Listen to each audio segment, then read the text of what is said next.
Então nós estamos ao vivo, boa Você está noite. escutando meu nome aqui? Sim.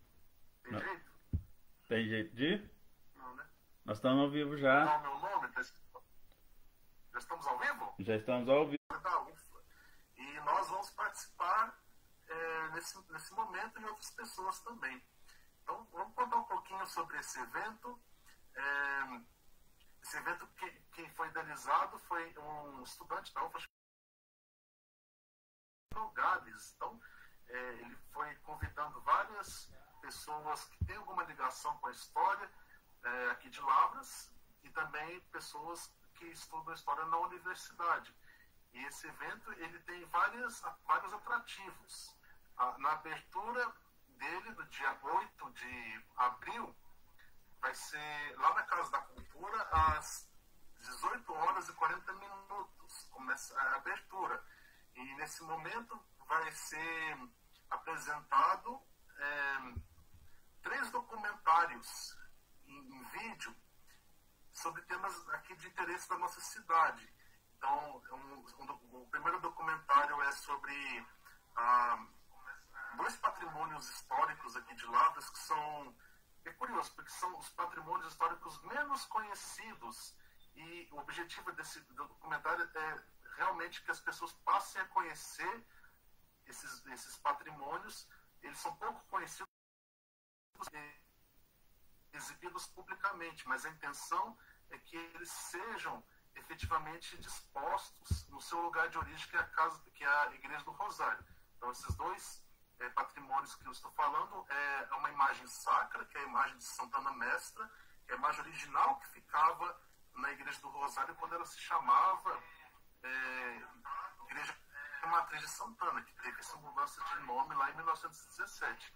Então, essa imagem ela não está exposta atualmente, mas ela é um patrimônio tombado aqui de Lavras. Outro monumento, outro patrimônio também é a Tela Verônica, que tem toda uma história muito curiosa, que foi restaurada, inclusive.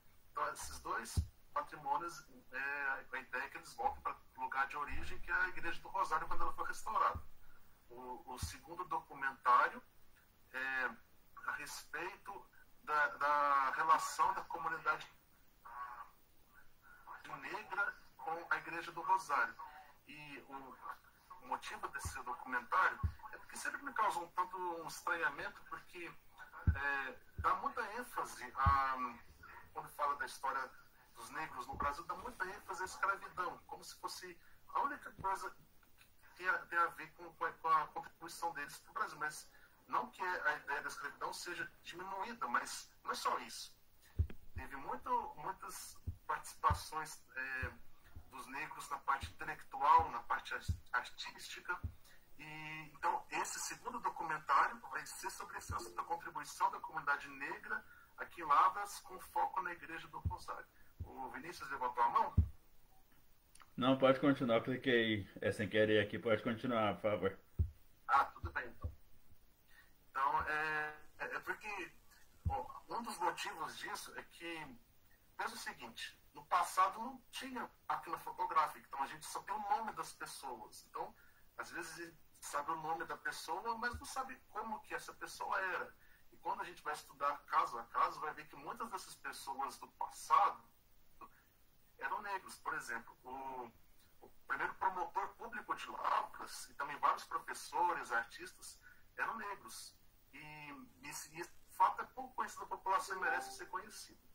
E o terceiro documentário, ele é especificamente sobre a vida e a obra do professor José Luiz de Mesquita, que foi uma liderança negra aqui de Lavras. Ele nasceu no final do século XIX e morreu em 1967. E ele teve um grande trabalho de integrar as pessoas negras na sociedade. E além de ter criado várias instituições culturais e artísticas, ele foi também o responsável pela preservação da Igreja do Rosário nos anos 40, que a Igreja do Rosário ela estava sendo objeto de especulação imobiliária. Queriam demolir a igreja para construir outra coisa no lugar. Então ele falou: não, essa igreja é muito importante aqui para a cidade, e ele cuidou da preservação dela através do tombamento federal. hoje a Igreja do Rosário é a única igreja tombada em nível federal aqui do sul de Minas, graças ao trabalho dele. Então, esse é um outro aspecto que também vai ter na abertura do evento. No dia, esse evento, a abertura vai ser, então, dia 8 de abril, às 19 horas, lá na Casa da Cultura. Aí, no dia 10 de abril, vai ser o segundo dia do evento, e aí o local vai ser aquela Casa Rosada, o apelido Casa Rosada, mas é a casa mais antiga de Lavras, fica lá no alto da Rua Santana, que é a residência da família Alves de Azevedo, daquela casa que a última moradora era a famosa Odaleia. Então, vai ser naquele local que vai acontecer o segundo dia do evento. O segundo dia do evento vai ter a participação do Gabriel. Você quer falar um pouquinho, Gabriel? Então, o segundo dia do evento, vou participar lá, vou estar transmitindo um pouco, falando a respeito justamente dos aspectos da arqueologia e história indígena de Lavras, e também do campo das vertentes, que é algo que eu tenho trabalhado desde a graduação. E, no caso, eu vou parentar um pouco sobre as últimas descobertas que eu tenho feito, as últimas tendências e levantamentos que eu tenho abordado, e também a respeito, e a trazer ao público justamente um pouco sobre esse passado indígena, que é muito antigo na nossa região e que é interessante também, justamente por sua falta de ser abordado, e como que a ciência arqueológica tem contribuído para justamente não recontar, mas justamente trazer luz a esse passado indígena, que se precipita de um tempo em que não tem registros históricos, não há documentação, não há escrita, e por meio dos artefatos tem construído uma narrativa, tem trazido informações a respeito desses povos que um dia habitaram aqui a região, né? Afinal de contas, quando Cabral chegou no Brasil, havia pessoas aqui, e sem dúvida também haviam pessoas aqui em Lavras. No caso, a minha pesquisa toda gira em torno de pessoas que viveram por volta de 1.500 a 400 anos atrás. Então, há 1.000 anos atrás, literalmente, haviam pessoas andando sobre o nosso município e que estavam aí habitando as margens do Rio Grande. Aí eu abordo suas dinâmicas, suas culturas, aspectos sociais desses povos que viviam aqui, como que eles eram, né? Como que era a vida na região, num período muito antigo. Não temos nenhum registro, não temos, infelizmente, nenhuma forma de escrita. Além disso, eu também, como falei, né, aspectos arqueológicos, que é a pesquisa e tudo mais, tem sido realizado neste ano. O Gabriel tem que lembrar, o Gabriel, ele é uma personalidade muito importante aqui em Lavras, que ele é a primeira pessoa a escrever um livro sobre arqueologia de Lavras. Isso é um fato muito, muito importante. E ele sabe tudo aqui da arqueologia, aqui da nossa região.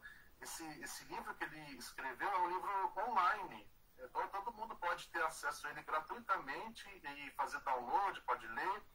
Para encontrar o livro é muito fácil. Você basta entrar no site historiadelavras.blogspot.com. Se você entrar pelo computador, você vê rapidamente no lado direito do site, tem lá uma lista de livros. Só clicar em cima da capa do livro do Gabriel, você já vai ter acesso ao livro, que você pode ler, fazer download, imprimir, fica à vontade. É um presente do Gabriel para os lavenses. Se você não está, se você acessa o site pelo celular, dá para ver também, você tem que apertar visualizar para o web. É preferível você ler pelo computador, que fica mais fácil. Mas está aí disponível para todo mundo o livro do Gabriel sobre arqueologia aqui de Lavras. Então, e no segundo dia do evento, além da palestra do Gabriel, vai ter a palestra também de outros historiadores, que são pessoas que estão mais no meio acadêmico e vão fazer palestras relativas a temas mais acadêmicos de história. Então, vale a pena também aquelas pessoas que estão na universidade e também a população em geral conhecer o trabalho desses outros historiadores.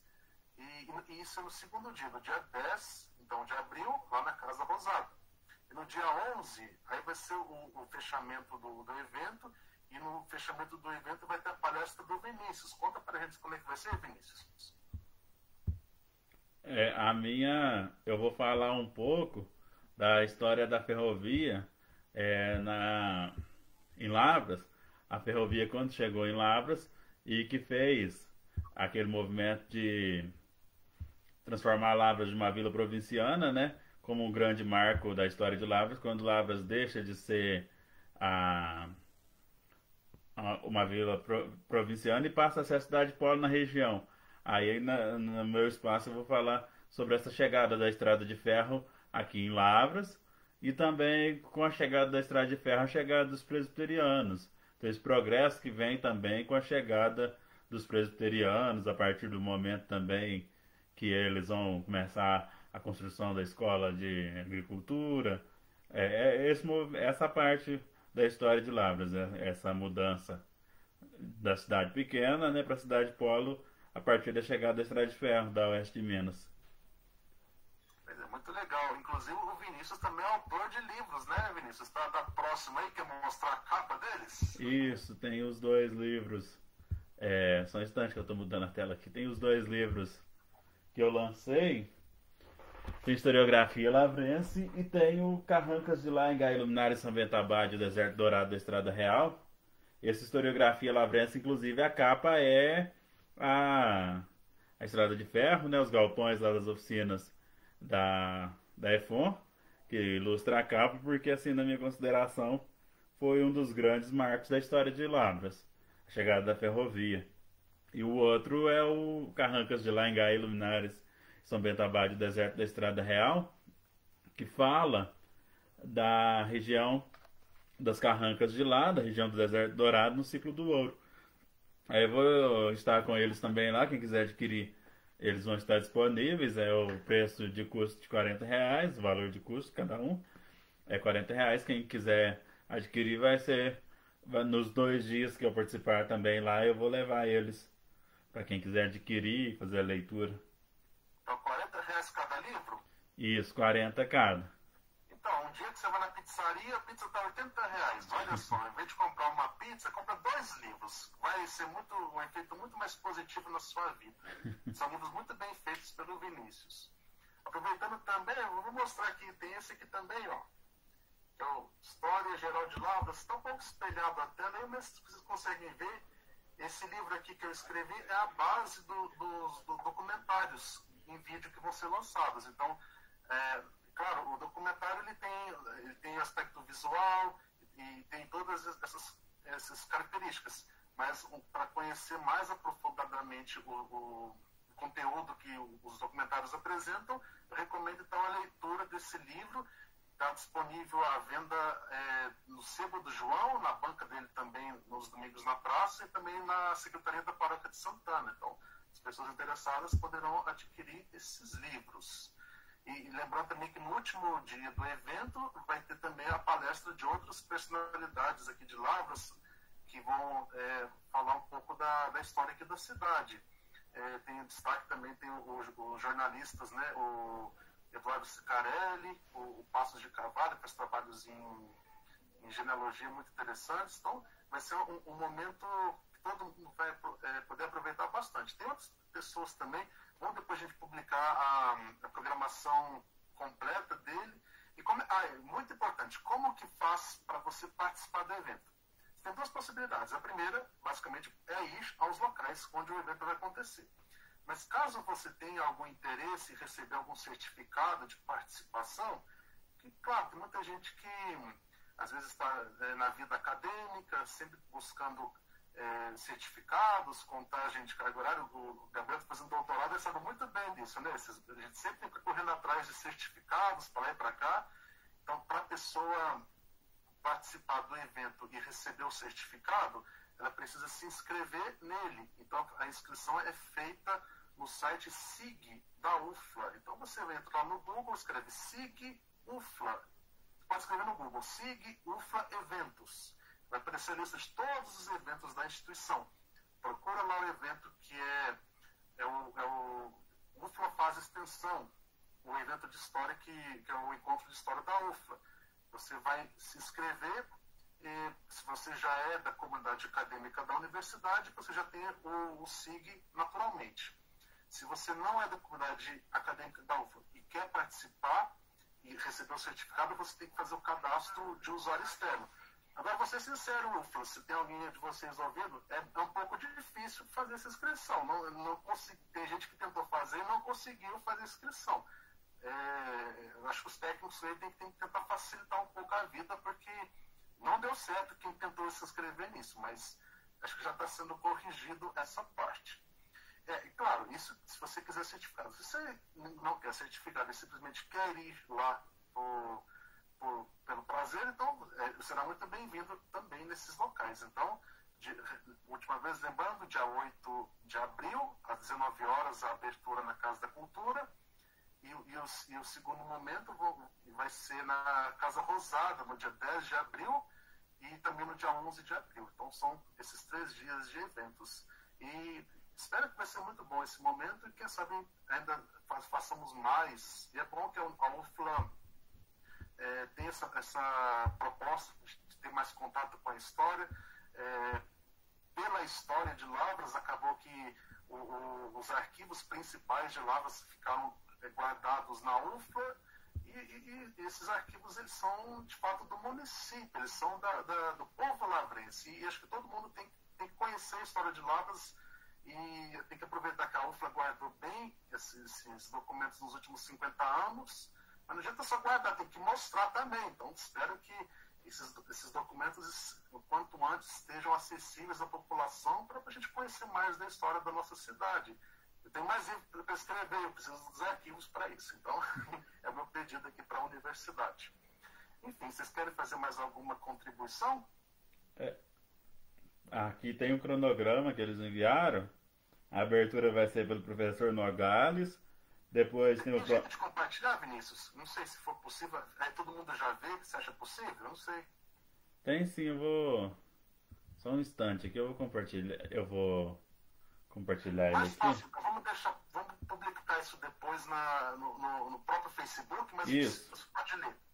Isso, vai ter a abertura do professor Nogales no primeiro dia, depois, isso no dia 8, às 18h40, na Casa da Cultura. Depois o pró-reitor vai fazer uma fala, a professora Marina e a subtenente Almeida, e depois vai ter a exibição dos documentários.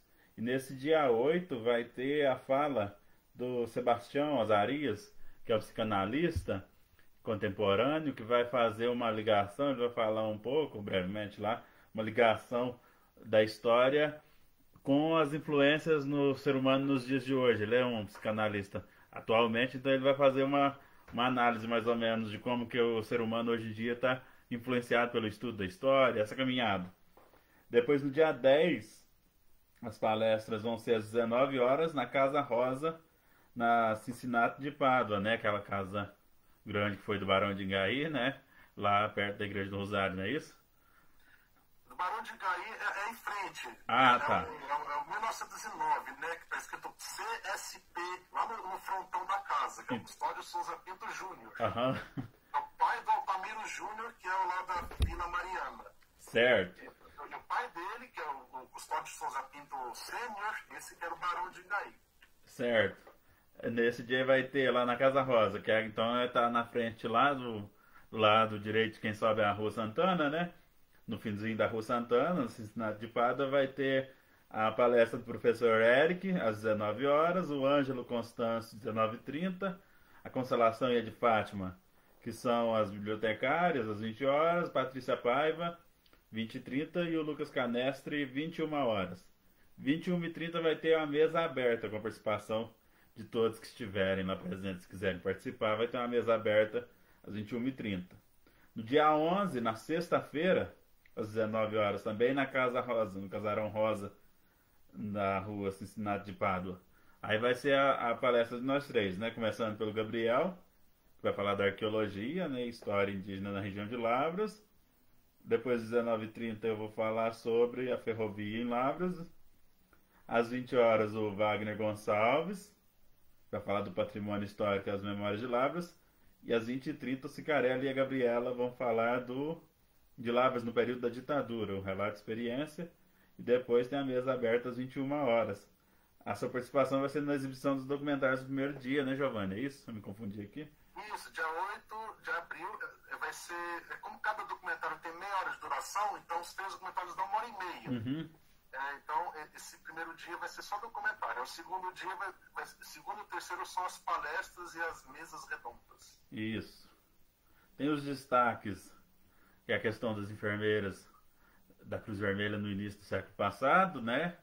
Que vão estar lá. Com certeza o Cicarelli também vai trazer a Enciclopédia Viva, a nossa Enciclopédia Viva, o Eduardo Cicarelli, né? Vai participar do último dia também com muita informação. O Wagner Gonçalves também, memorialista bastante conhecido na cidade. A Gabriela, que tem feito esse trabalho de cineasta junto com você também, que vai contribuir demais também, né? E todos os demais, professor Érico, professor Ângelo, as bibliotecárias, a Patrícia, o Lucas e os demais que vão participar, com certeza vai ser um evento bem enriquecedor, né? Desse resgate da história de Lavras. É bom também ressaltar que esses documentários, eu fiz a parte histórica, mas a parte cinematográfica mesmo é a produtora audiovisual, a Gisele Tronquim, que fez um trabalho muito bem feito, as imagens ficaram muito bem feitas e tem vários depoimentos de pessoas que são relacionadas à história que é contada. Então, além de todas as pessoas que foram descritas no evento, indiretamente, através dos documentários, também vai ter depoimentos de várias outras pessoas. Por exemplo, o Ângelo Delfim, ele participa do documentário, o pessoal da Casa da Cultura, que vai falar a participação dos poderes públicos aqui na preservação dos patrimônios. Tem também algumas entidades relacionadas ao professor José de Mesquita, por exemplo, a UTEP. Então, eu tenho um documentário que tem várias pessoas. Inclusive, vocês dois também participam desses documentários, né? Então, de certa forma, vocês também vão estar na abertura. Também tem depoimento do Gabriel e do Vinícius desses documentários. Então, tá muito chique. Gabriel, mais comentários? Pois é. Bom, a gente ainda tem um tempinho. Vamos conversar de mais alguma outra coisa? Mais alguma coisa sobre o evento ou vamos mudar de assunto? Sobre o evento, eu acho que você destacou aí também a questão do retorno para a comunidade. A UFA dando esse retorno também, né? Sendo uma universidade de Lavras, trazendo esse retorno. O evento foi construído juntos, né? Nós aqui juntos, construímos junto com o Rogério e o Nogales, que iniciaram o movimento, depois fomos organizando, né? E essa construção foi pensada no sentido até de unir a universidade com a comunidade, usando os espaços também, como você já colocou aí, né?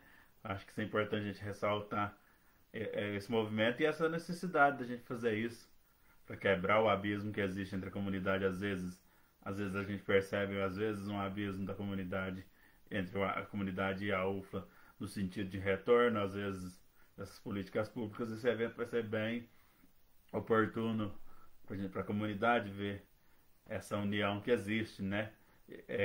Às vezes o abismo que a gente cita, ele parece que existe, mas ele não existe, porque a UFLA dá retorno sim para a comunidade, mas um retorno que às vezes não é notável. Então, tendo um evento desse, com a participação da universidade, com a participação da Casa da Cultura, com a participação de nós que já estudamos lá na UFLA, né, que traz o que a gente estudou para a comunidade, fica mais visível ainda esse retorno, né, da área de ciências humanas para a comunidade. Olha, tá perfeito. É uma boa iniciativa da universidade e acho que toda a sociedade vai poder aproveitar bastante com os conhecimentos que todos os palestrantes vão poder oferecer aqui para a sociedade lavrense. Então, está de parabéns à universidade por promover esse evento. Tá certo. Vamos mudar de assunto? Vamos falar agora um pouco da história de Lavras. Eu queria chamar a atenção, teve um mês passado, teve umas discussões a respeito uma tese que um sujeito está comentando aí sobre a fundação da cidade, que os fundadores de Lavras não seriam paulistas, mas seriam açorianos. Então ficou essa situação. Eu queria só pontuar algumas coisas. De fato, vamos pensar o seguinte: como é que surge a ideia dos paulistas como fundadores aqui de Lavras? isso existe através do documento que é a Carta de Sesmaria, que são os documentos que, de certa forma, é a certidão de nascimento de Lavras, quando é que esse local, que já tinham pessoas, quando esse local começa a ser organizado. E nesses documentos constam que os primeiros sesmeiros, eles eram pessoas conhecidas de São Paulo, ligadas à família do bandeirante Francisco Bueno da Fonseca. Bom, isso prova que eles foram os fundadores? Não necessariamente. Pode ter pessoas antes que vieram para cá. Agora a questão é, quem foi? Isso não tem nenhum documento que mostre. Então, na melhor presunção que nós podemos ter através desse documento, então os fundadores de Lavras efetivamente foram esses bandeirantes paulistas.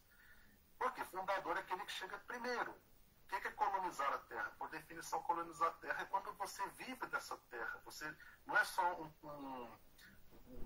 uma pessoa que passa pela terra. Você fixa nela, você planta, você vive nesse local. Então, tinha já uma comunidade aqui em Lavras. É claro que também tem que destacar que esse processo de ocupação ele é demorado. O registro mais antigo que tem da chegada deles é 1721. Mas o ponto que eles chegaram não era onde hoje é o que nós chamamos de Lavras. Esse ponto também é importante de ser ressaltado, que o nome do local e o território, com o tempo isso muda um pouco.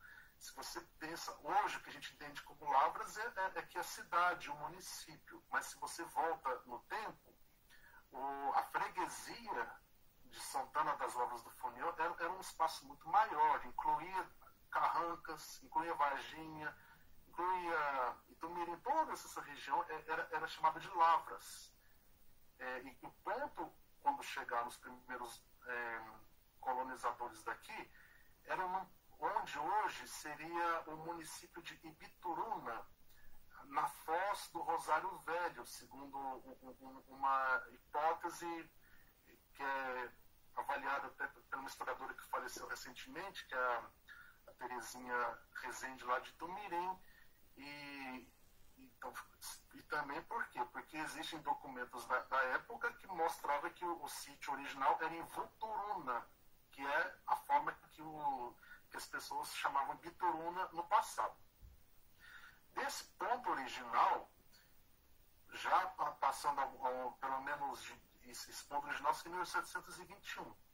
A Carta de Sesmaria de 1737 consta que o território que foi dividido seria onde hoje seria a parte entre o rio Capivari e onde seria o município de Tumirim. Então seria na beira dessa região. Que, se você ver o funil, são as regiões dos três rios vão se funilando, o Rio das Mortes, o Rio Grande e o Rio Capivari. Então essa foi o território que lá em 1737 foi delimitado pela Carta de Sesmaria. Mas nesse momento já começam a ter explorações chamadas lavras, onde eram as lavras, onde é nossa cidade hoje. O registro mais antigo do nome Lavras que eu encontrei é 1744. Pode ser um pouco antes, mas até presente, a data mais antiga que eu li com o nome Lavras é desse momento. Então, as lavras eram o quê? Era o local onde o pessoal trabalhava a terra, procurando ouro. E em 1751, que foi feita o pedido para a construção da Capela de Santana, que hoje é a Igreja do Rosário. Então, nesse momento, já mostra que existe uma comunidade no local que hoje seria Lavras. E em 1753 tem a segunda Carta de Sesmaria, que já divide o território.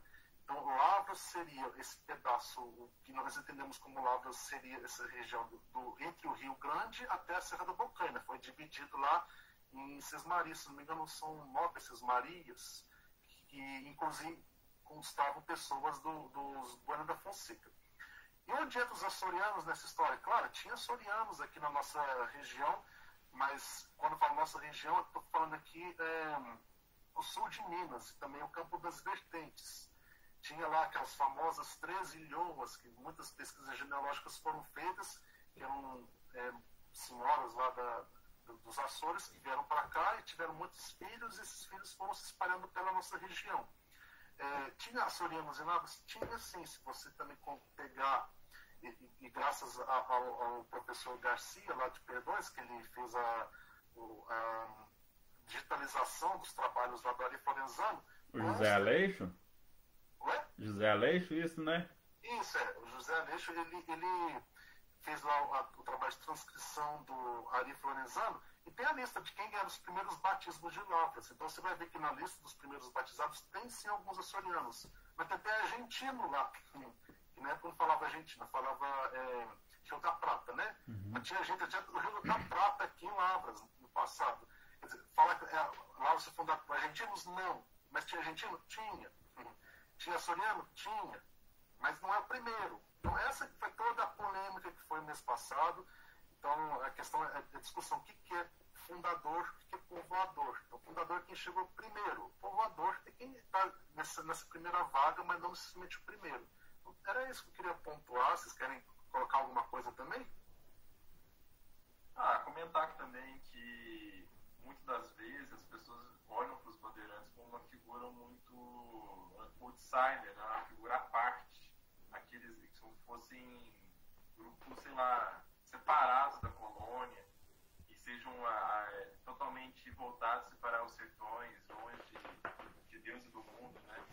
Mas pelo contrário, tem um artigo do Francisco Eduardo de Andrade de 2013, historiador que ele é professor da UFOP. Ele comenta que, numa certa parte do artigo, ele comenta essa relação que os bandeirantes tinham com o próprio Estado, com o governo colonial. E muitos deles estavam dentro também do sistema colonial, envolvidos ali.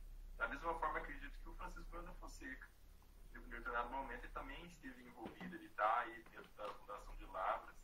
Então, ser um bandeirante não significa ter um passado bandeirante no personagem histórico aí, não significa que ele não seja uma figura que possa ter participado da fundação, possa estar aí envolvido em questões de cunho administrativo da capitania, da colônia.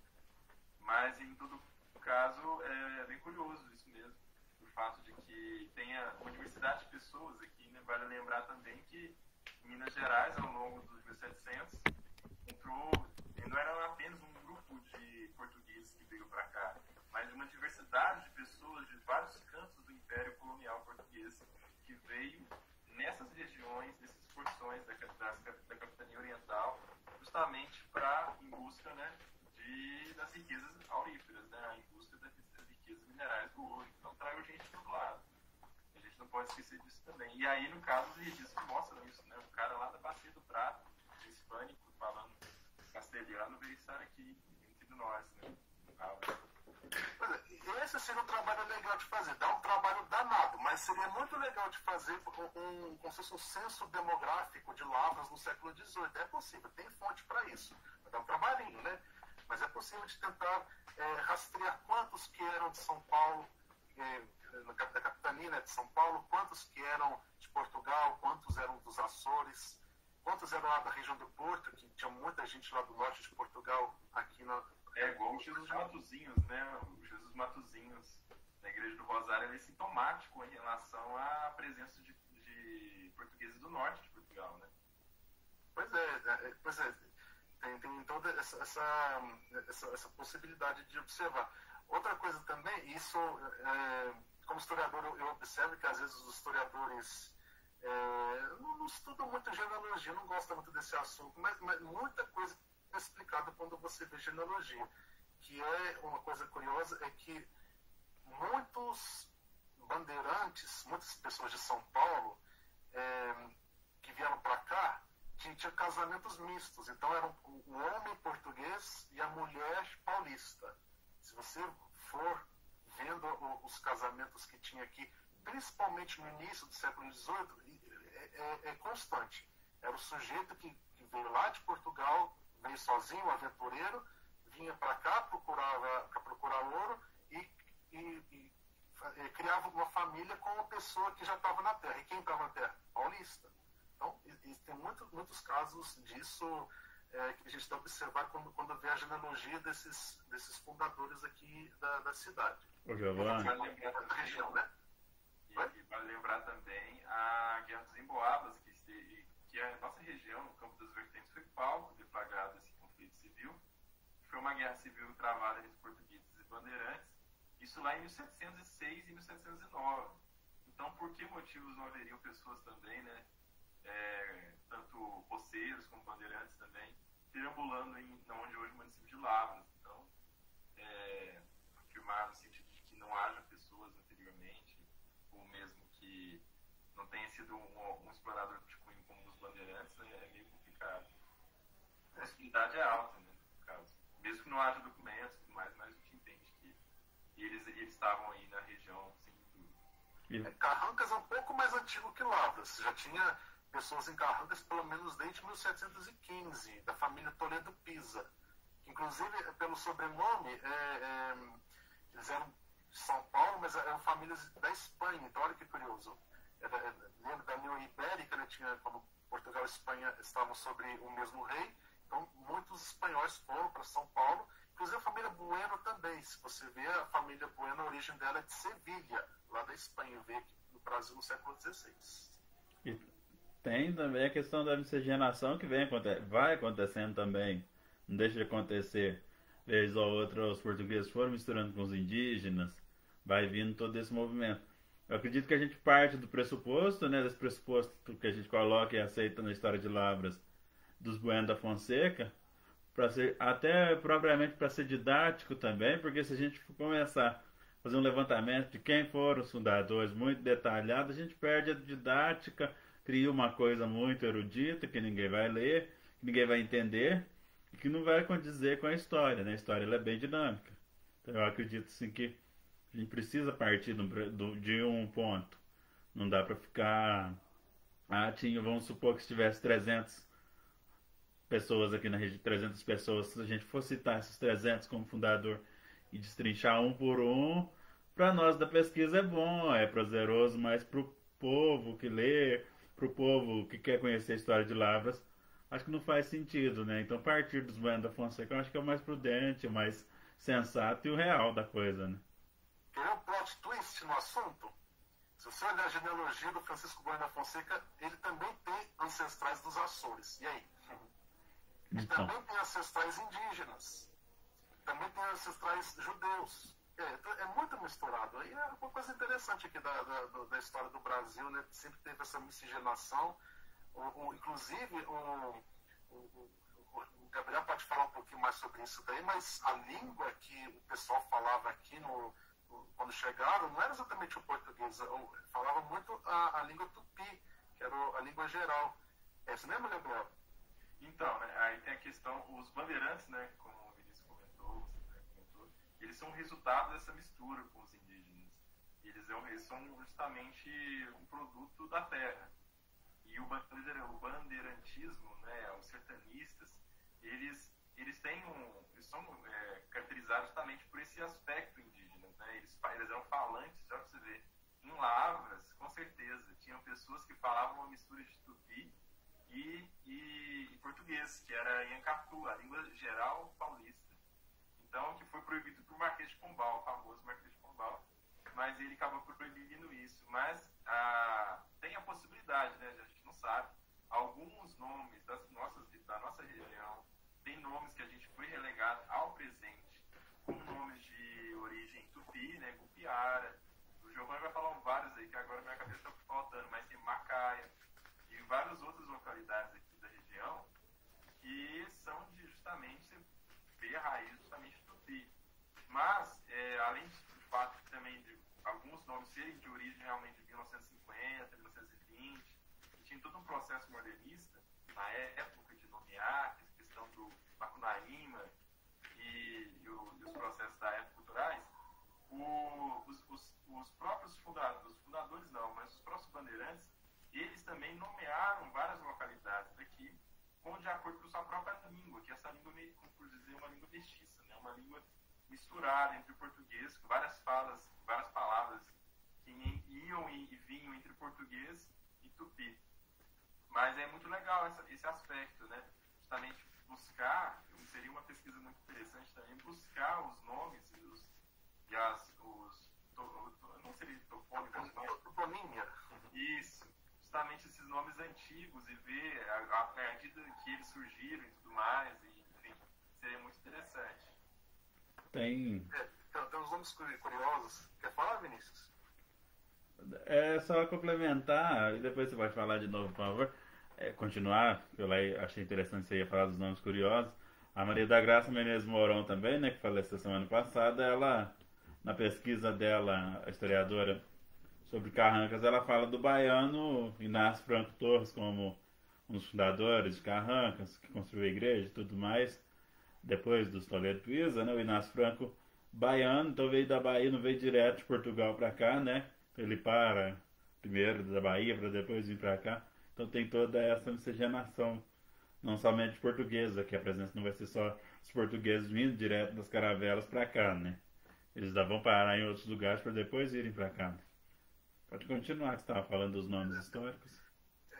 O Gabriel, ele colocou que existem aqueles nomes que são originários desde o princípio, quando chegaram aqui as pessoas que falavam o Nhangatô, né, que é a língua tupi, a língua geral do Brasil, mas existe no século XX, naquela época lá do pessoal que um movimento cultural que as pessoas queriam resgatar de alguma forma uma falsa tradição de colocar nomes indígenas aqui na nossa região. Por exemplo, tinha a fazenda do Morro Redondo.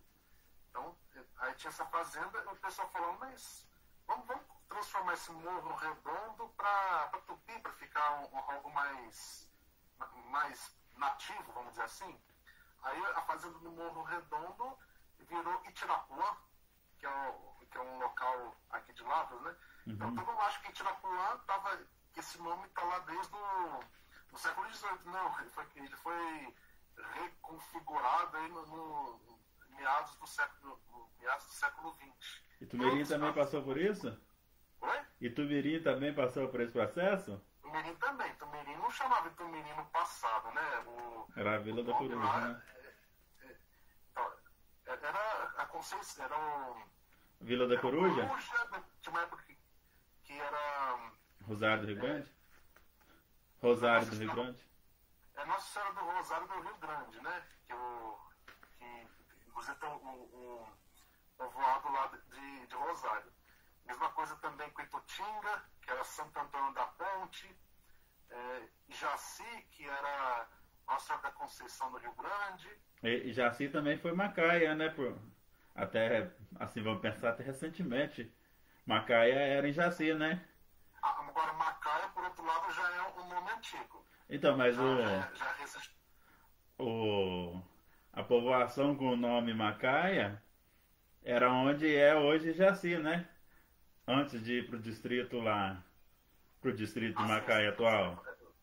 Sim, a cidade quando a cidade vai se configurando, vai tendo os pontos de ocupação dela. Mas se você vê lá naquele documento lá daqueles naturalistas que vieram aqui para pesquisar onde tinha as minas de ouro no Brasil, lá no início do século XIX, tem lá a exploração de ouro, estava escrito Macajá, porque você sabe que alemão, que era a língua lá do pessoal que fez a pesquisa, o J tem som de I, então é Macaia, só que escreve Macajá, né? Dos Piques e Martios? Sim, foi deles lá, e tem também uma outra pessoa que escreveu um livro lá, Publius, não sei o que. Esse livro tem lá no meu site de História de Lavras, tem esse trecho lá das minas, onde tinha minas de ouro aqui no início do século XIX lá. Não tinha muito não, mas tinha um pouquinho. Macaia e tinha Grandeza lá, Real Grandeza. Essa ideia que você está mostrando. Eu estou procurando a citação da Josefa Campeira para citar, não estou achando aqui no livro do Hugo, mas eu vou achar no meu, né, que tem ela também. Aí se você puder explicar um pouquinho, se o Gabriel não importar, se você puder explicar sobre ela, Giovanni. Essa Josefa Campeira é um personagem tanto mítico aqui, né? Uhum. Eu tenho muita curiosidade de saber se realmente existiu. E pesquisar lá nos arquivos genealógicos para ver se tem esse nome. Provavelmente era uma senhora muito idosa que quando o Firmino Costa era criança, contou para ele histórias de Lavras antigas. E o Firmino Costa, como era muito curioso, ficou na memória dele, esse contato. Então, o Firmino Costa nasceu em 1869. Vamos supor que ele tinha lá uns 10 anos, quando conheceu o seu Josefa Campeira. Então, vamos colocar lá 1880. Ele disse que tinha 120 anos. Poxa, 120 anos é muita coisa, mas também lembra que 120 anos é aquele, igual da Bíblia, que tem aqueles números fantásticos lá, que é um número generalista para a idade muito antiga. Mas supondo que ela realmente tivesse, vamos dizer, uns 90, até 100, quem sabe. Então ela era mesmo contemporânea de pessoas que estavam aqui quando Lavras foi fundada, ainda pessoas vivas dessa primeira geração dos fundadores. E ela contava histórias que tinha aqui no passado. Ela contava, por exemplo, como é que era a cidade, onde tem, por exemplo, aqui no alto da Praça Leonardo Venerando, onde era a antiga Igreja do Rosário. Ela fala que ela tinha palmitos, que eram palmeiras, né? Ela conta várias dessas coisas. E o Firmino Costa, então, escreveu essa história de Lavras, que é um trabalho bem feito, assim, é o pioneiro aqui da história de escrever algo daqui. Então ele tem, é um conteúdo interessante. Aí o Hugo de Oliveira, ele gostou também de ter visto o Firmino Costa falar dessa Josefa Campeira, e escreveu esse livro que está na mão do Vinícius aí, que é as histórias da Josefa Campeira. Tinha 120 anos, parda, cabelos negros e lisos, de tipo indígena, dura, andeja, andando 2,5 léguas por dia, carregada de sacos de fazenda em fazenda, feiticeira que matava cobras com a sua sombra, benzedeira de quebrantos.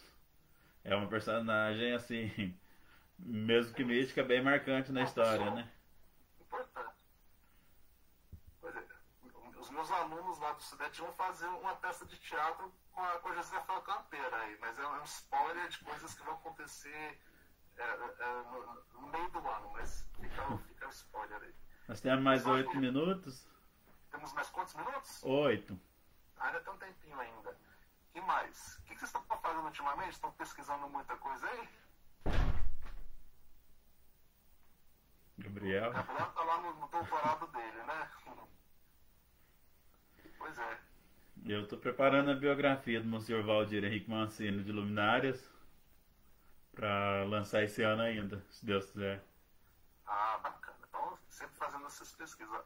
Eu estou ultimamente dedicando bastante à genealogia. Eu até compartilhar uma notícia com vocês, porque a minha primeira pesquisa de história, vamos dizer assim, falando, foi quando eu tinha 9 anos, quando eu entrevistei o meu avô para fazer a minha árvore genealógica. Então, foi tecnicamente a minha primeira pesquisa de história quando eu tinha 9 anos. E o meu avô sabia até o nome do bisavô dele. Então foi uma árvore que foi até conseguiu andar bastante. Mas eu nunca consegui passar dessa geração. Eu nunca consegui ir além do meu tetravô. Agora, finalmente, anteontem, eu consegui encontrar o documento. Finalmente. Quer dizer, depois de 30 anos procurando, eu realmente consegui encontrar a origem da família Torres, aqui da nossa região. Então, eu já contei até para os primos também para saber. A família Torres, paradoxalmente, também é dos Açores. Olha aí. São açorianos. O pioneiro aqui da família Torres veio, chamava Francisco Torres. Deve ter nascido por volta de 1790 ou 1800. E ele já estava aqui em Perdões em 1820, quando nasceu um dos filhos dele. Qual o contexto que ele veio para cá, ainda não sei, mas quero descobrir. Então, é curioso que ele veio, então, na época da chegada da família real, lá no contexto das guerras napoleônicas.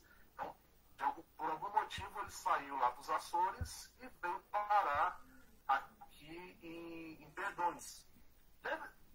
Por pesquisa genealógica, às vezes encontra um parente dele aqui que possa ser o vínculo que fez ele sair lá do meio do oceano para vir para em Perdões. Deve ter algum vínculo. Vamos tentar descobrir o motivo.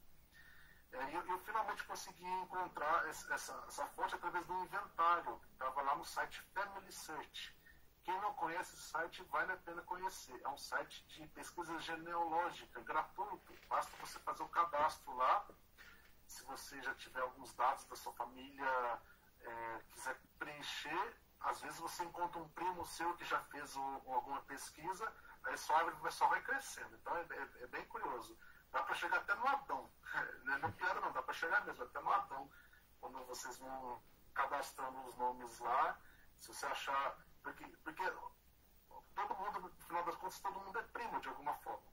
Então, se um primo seu já fez uma árvore genealógica e você encontra um ramo que liga com a árvore dele, então as árvores só vão crescendo e chega até o Adão lá. Então é bem legal esse trabalho e tem fontes primárias digitalizadas. Então tem arquivos lá, registros de casamento, registros de batismo.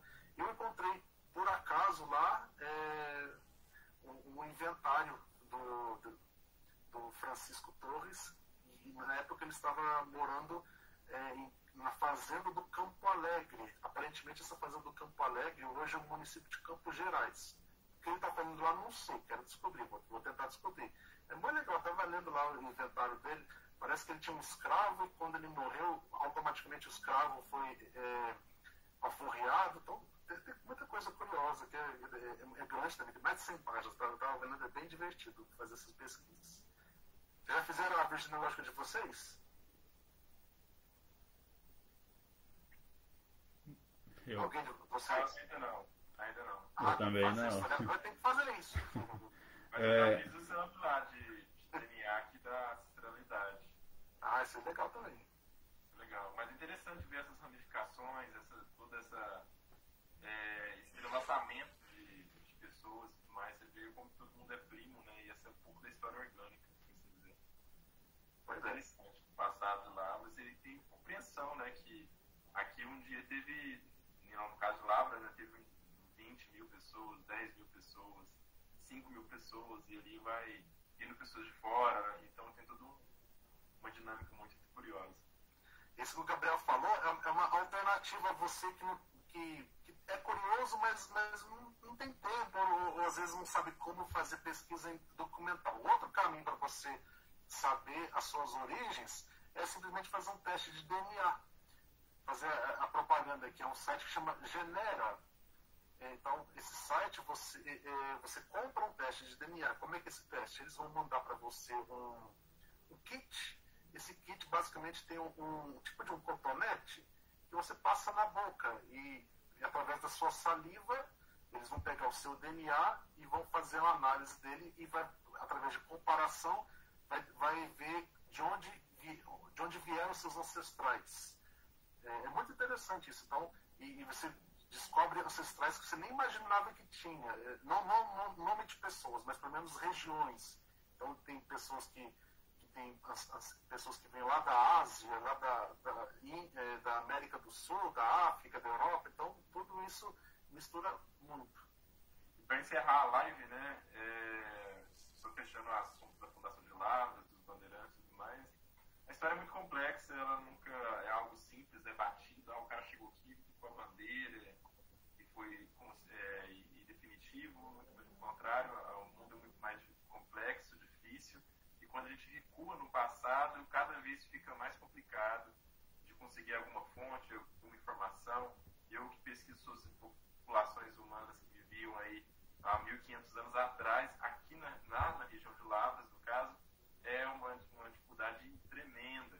Então, assim, as coisas ficam mais difíceis e o mundo não é tão simples. Né? Da mesma forma que o mundo real não é aquilo que a gente imaginava quando criança, pesquisarem para construir o passado, tentar identificar as coisas do passado também não é fácil, é muito complicado. O próprio Conselho Fonseca também é açoriano, então o mundo nunca é preto no branco, né? Mais acinzentado a história humana. Né? Quer falar mais uma coisa, Vinícius? Vamos encerrando aqui? É bem isso mesmo. Essa variedade.